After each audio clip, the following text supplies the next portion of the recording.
Hello বন্ধুরা, welcome back to our channel. আশা করি সবাই ভালো আছেন, আমরাও সবাই ভালো আছি। আজ আরও একটা নতুন ভিডিও নিয়ে চলে আসলাম। আজ এসেছি নদিয়ার নবদ্বীপে। নবদ্বীপের ওপরে আমরা একদিনের একটা ট্যুর প্ল্যান ভিডিও এর আগেই আমাদের চ্যানেলে দিয়ে দিয়েছি। তো এবার এসেছি নবদ্বীপের রাস আপনাদেরকে ঘুরে দেখাতে। রাস উৎসব মানেই আমাদের সবার আগে প্রথমেই মনে আসে নবদ্বীপ আর শান্তিপুরের কথা। তো এই বছর আমরা নবদ্বীপের রাসটাকে কভার করব। নবদ্বীপের প্রায় 400 থেকে 500 পুজো হয়।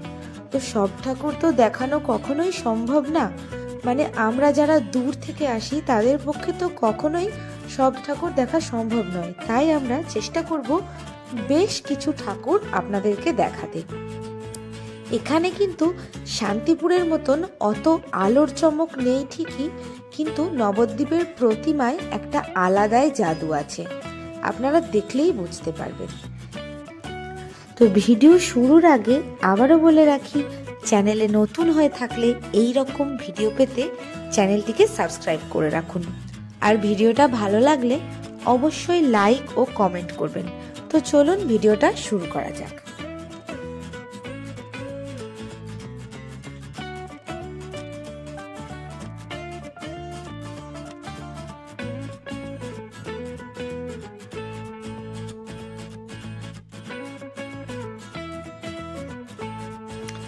তা আপনাদেরকে জানাই নবদ্বীপ কিভাবে আসবেন। আপনারা নবদ্বীপ ধাম স্টেশন দুই দিক থেকে আসতে পারেন। এক, যারা হাওড়ার দিক থেকে আসবেন তারা হাওড়া থেকে কাটোয়া লোকাল ধরে ডাইরেক্ট 2 ঘন্টা 10 মিনিট জার্নি করে চলে আসতে পারেন নবদ্বীপ ধাম স্টেশন। টাইম টেবিল স্ক্রিনে দিয়ে দিলাম। আর 2, যারা শিয়ালদার দিক থেকে আসবেন তারা আগে শিয়ালদা থেকে কৃষ্ণনগর কিংবা লালগোলা ট্রেন ধরে কৃষ্ণনগর স্টেশনে নেমে পড়ুন। সেখান থেকে বাস কিংবা অটো ধরে চলে আসতে পারেন নবদ্বীপ ধাম স্টেশন। এছাড়াও কৃষ্ণনগর স্টেশন থেকে স্বরূপগঞ্জের ঘাটের বাস বা অটো করে চলে আসতে পারেন। অটো ভাড়া মোটামুটি 25 টাকা, বাস 15 টাকা করে নেয়। আপনি ফেরিঘাটে এসে নৌকা পার হয়ে চলে আসতে পারবেন নবদ্বীপ। তাই নৌকা ভাড়া নেয় 3 টাকা করে পার পারসন। এখান থেকেও আপনি শুরু করতে পারেন এবারে 2024-এর রাসের পুজো পরিক্রমা। আপনারা আমাদের মতো নবদ্বীপ ধামের স্টেশন থেকে শুরু করতে পারেন। চলুন আমরা আপনাদেরকে ঘুরে দেখাই এবারের রাস পরিক্রমা। আর আমাদের বাড়ি নবদ্বীপ স্টেশন থেকে 40 কিলোমিটার দূরে, তাই আমরা বাইকে করেই ঘুরেছিলাম। আজ 14ই নভেম্বর আর আমরা চলে এসেছি রাস উপলক্ষে। এখন ঘড়ির কাঁটায় 1:30 বাজে। তা আমরা আছি এখন 1 নম্বর প্ল্যাটফর্মের উপরে। তা কিন্তু ট্রেন আসে 3 নম্বর প্ল্যাটফর্মে, দেখতেই পাচ্ছেন 3 নম্বর প্ল্যাটফর্মে ট্রেন এসছে। যে ওভারব্রিজটা দিয়ে আপনারা 1 নম্বর প্ল্যাটফর্মের পুরো বাইরে বেরিয়ে যাবেন, ওখান থেকে টোটো পেয়ে যাবেন। চলুন আপনাদেরকে দেখাচ্ছি।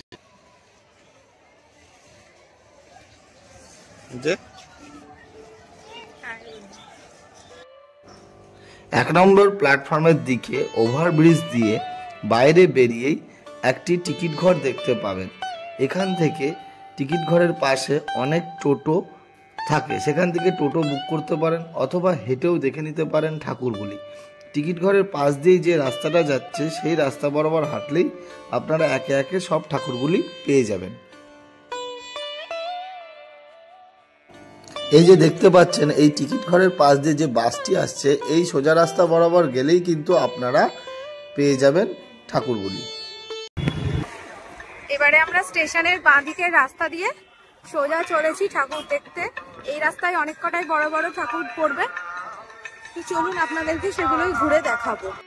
এখানে যে প্রথম ঠাকুরটা দেখলাম ও তার কমিটির দাদাদের সঙ্গে কথা বললাম ও জেনেও নিলাম এখানকার রাস সম্পর্কে।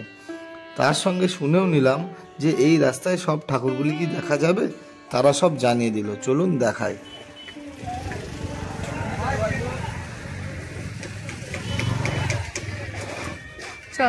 আমরা রাস্তার উপর দিয়ে যাচ্ছিলাম, এই দাদার সঙ্গে দেখা হলো। শুনে নাও এটা রাস্তার উপরে কোন জায়গাটার নাম। এটা হলো আমাদের তারামা। দেখো দেখছো, এই যে দাদা আপনাদেরকে দেখো ভিডিও করে দেখাচ্ছে।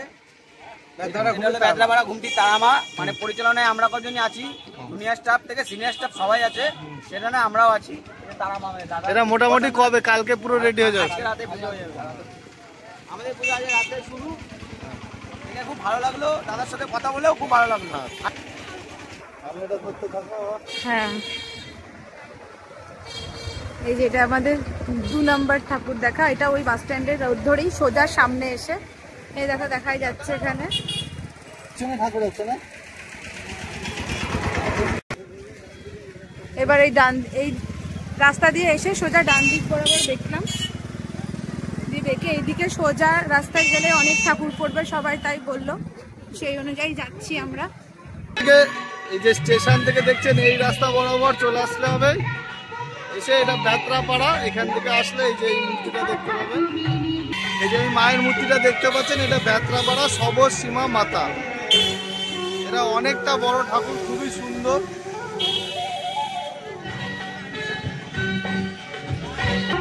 এরপরে আবার এই সোজা চলে গেলেই সমস্ত ঠাকুরগুলো পাওয়া যাবে। চলুন এবার ঘুরে দেখা। এরপর চলে আসলাম রাস্তার উপরে আরও একটা মূর্তি, শ্রী শ্রী মঙ্গলচণ্ডী মাতার মূর্তি। এটিও বেদরাপাড়া পূজার একটি প্রতিমা।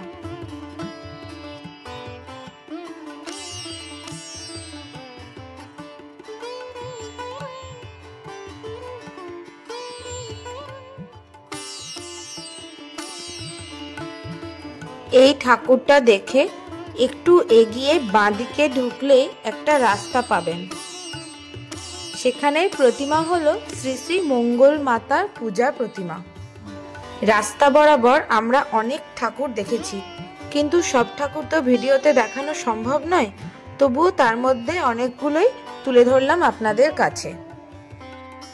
শ্রী শ্রী গঙ্গা মাতার পূজা দেখে এগিয়ে চললাম ওই রাস্তা বরাবর।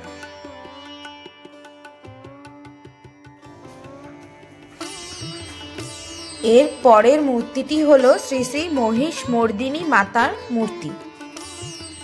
আর এই রাস্তা বরাবর আরও যাবার একটাই কারণ যে আমরা এখানে সবচেয়ে ঐতিহ্যময় মূর্তিগুলি পাব।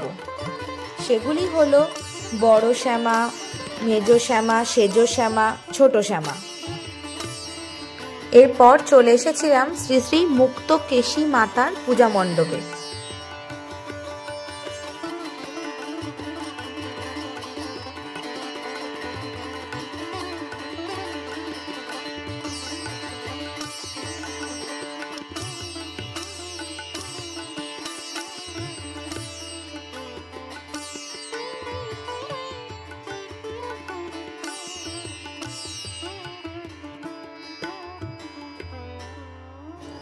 এরপর রাস্তার উপর আমরা চণ্ডীমাতা বারোয়ারির মূর্তিটি দেখলাম।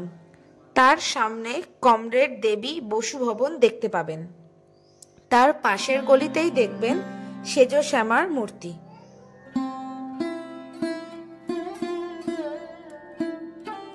চলুন আপনাদেরকে সেজ শ্যামা মায়ের মূর্তিটি ঘুরে দেখাই। আমরা এই রকম মূর্তি প্রথম দেখলাম। মায়ের আলাদা এক রূপ। মা প্রায় 3 তলা সমান উঁচু। মায়ের গায়ে গহনারও কোনো কমতি নেই। অনেকক্ষণ ধরে দাঁড়িয়ে থেকে মাকে দেখলাম, তারপরে বেরিয়ে পড়লাম।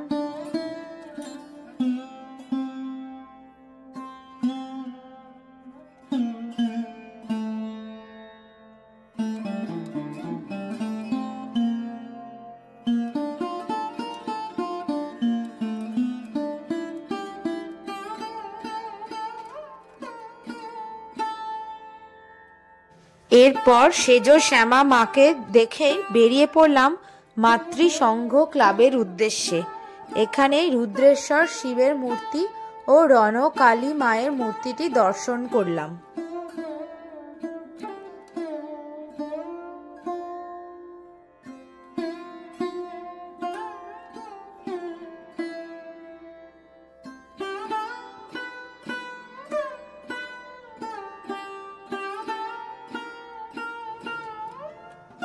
এরপর পাবেন শ্রী শ্রী হরগৌরী মায়ের মূর্তি, আর সেখান থেকে 2 পা এগোলেই ছোট মায়ের মূর্তি থাকবে।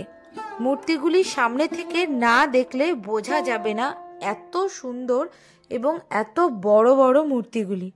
আর প্রত্যেকটা ঠাকুরই রথের ওপরে অবস্থান করছে।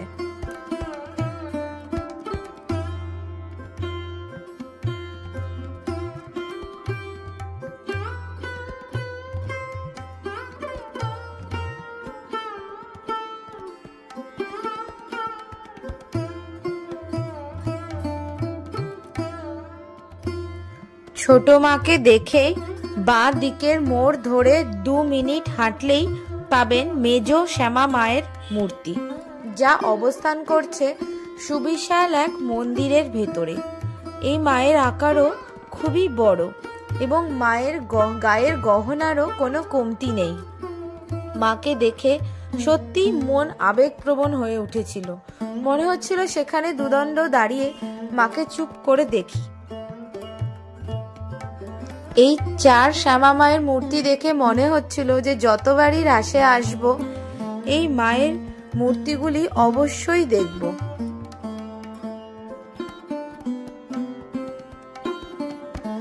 এবারে মেজ শ্যামা মাকে দেখে আমরা চলে আসলাম তার পাশেই এই মায়েদেরই বড় বোন বড় শ্যামা মায়ের মূর্তির কাছে। বড় শ্যামা মা অবস্থান করছেন একটা সুন্দর মন্দিরের মধ্যে।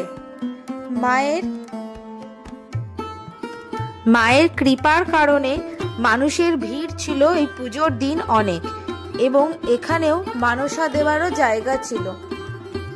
আমাদের এখানে পরিবেশটিও খুবই ভালো লাগছিল।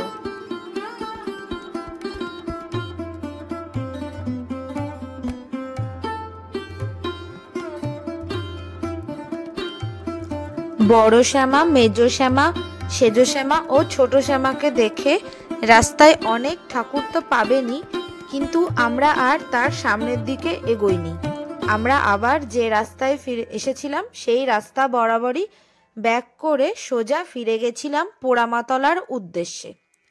পোড়ামাতলায় যাবার সময় আগের ঠাকুরগুলি তো আবার চোখে পড়লো, তাছাড়াও আরও অনেক মূর্তি দেখলাম। তার মধ্যে তেমনই একজন হলেন ভদ্রকালী মাতার মূর্তি। দেখে মনে হবে মা দুর্গা, কিন্তু এটি মা দুর্গার আর এক রূপ। লক্ষ্মী ও সরস্বতী দুই পাশে বিরাজমান। মায়ের মূর্তিটি চৌরাস্তার মাঝখানে বালকনাথ শিব মন্দিরের পাশে অবস্থান করছে। রাস্তায় খুব সুন্দর করে আলপনা দিয়ে সাজানো রয়েছে। পোড়ামাতলা আসার ঠিক আগেই শ্রী শ্রী বিশ্বজননী মাতার পূজা দেখলাম। এই পূজাটি অনেক পুরনো, পরিচালনায় বেনেপাড়া বিশ্বজননী পূজা কমিটি।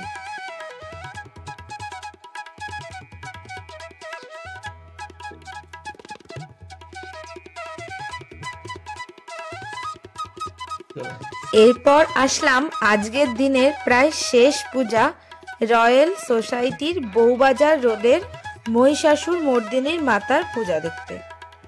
এটি একদম পোড়ামাতলার বটগাছের নিচের ঠাকুর, আর ঠিক এর পাশেই রয়েছে একটি বড় শ্যামা মায়ের মূর্তি। এটিও দেখে আমরা যখন আসছি তখন ভাবলাম একবার আপনাদেরকে পোড়ামাতলার ভবতারিণী মায়ের মূর্তিটি দর্শন করিয়ে দিই। তার সঙ্গে আপনাদের আরও বলি, আমাদের চ্যানেলে নবদ্বীপের কোথায় কোথায় একদিনে ঘুরবেন তার একটা ট্যুর গাইড বানানো রয়েছে। সেখানে পোড়ামাতলার ভবতারিণী মায়ের মূর্তিটিও দেখানো রয়েছে এবং সেই উদ্দেশ্যে কিছু কথাও বলা রয়েছে। আপনারা যদি চান তাহলে সেই ভিডিওটি একবার দেখে নিতে পারেন।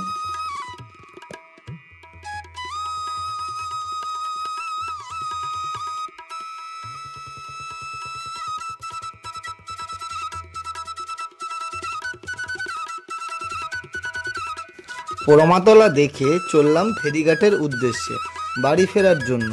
সেখানে যেতে দুটি প্যান্ডেলও দেখলাম ও মূর্তিও দেখে নিলাম। সেগুলির মধ্যে প্রথমটি হলো পোড়ামাতলা থেকে বেরিয়ে প্রথম মূর্তিটি যেটি দেখবেন সেটি শ্রী শ্রী গঙ্গামাতা পূজা, পরিচালনায় লায়ন্স স্পোর্টিং ক্লাব। এদের এবারের থিম ছিল দক্ষিণেশ্বরের মন্দির। এরপর একদম শেষে ফেরিঘাটের গায়ে একটি মূর্তি দেখলাম, সেটি হলো অকাল বোধন মাতা। আর এর পাশেই কিন্তু মায়াপুর যাবার ঘাট মনে করলে এখান থেকে ঘাট পার হয়ে খুব সহজেই কিন্তু মায়াপুর চলে যেতে পারবেন। আর সেই সঙ্গে বলি, আমরা নবদ্বীপের ঠাকুর দেখা স্টেশন থেকে শুরু করে বাড়ি ফিরেছিলাম ফেরিঘাট দিয়ে। সেখানকার স্পেশাল মিষ্টান্ন ভবনের দই নিয়ে ও সিঙ্গারা খেয়ে। এখন এখানকার স্পেশাল দইয়ের দাম 250 টাকা প্রতি কেজি এবং সিঙ্গারা নিয়েছিল 6 টাকা পার পিস। আপনারা এই রাস পরিক্রমাটি ফেরিঘাট দিয়েও শুরু করে স্টেশনে শেষ করতে পারেন, আর না হলে আমাদের মতো করতে পারেন। আমরা এই ভিডিওটিতে থিমের তেমন কোনো প্যান্ডেল দেখাইনি, শুধু মায়েদের বড় বড় মূর্তি ও বিভিন্ন রূপকে তুলে ধরার চেষ্টা করেছি। তো বন্ধুরা, আজকের মতন ভিডিওটা এখানেই শেষ করছি। ভিডিওটা কেমন লাগলো সবাই প্লিজ কমেন্টে জানাবেন। আর কেউ যদি নবদ্বীপ থেকে ভিডিওটা দেখে থাকেন তাহলে তারাও প্লিজ কমেন্টে বলবেন। যদি ভিডিওটা ভালো লেগে থাকে তাহলে লাইক ও সাবস্ক্রাইব করতে ভুলবেন না। দেখা হচ্ছে খুব তাড়াতাড়ি নতুন কোনো ভিডিও নিয়ে। সবাই ভালো থাকবেন, সুস্থ থাকবেন। টাটা।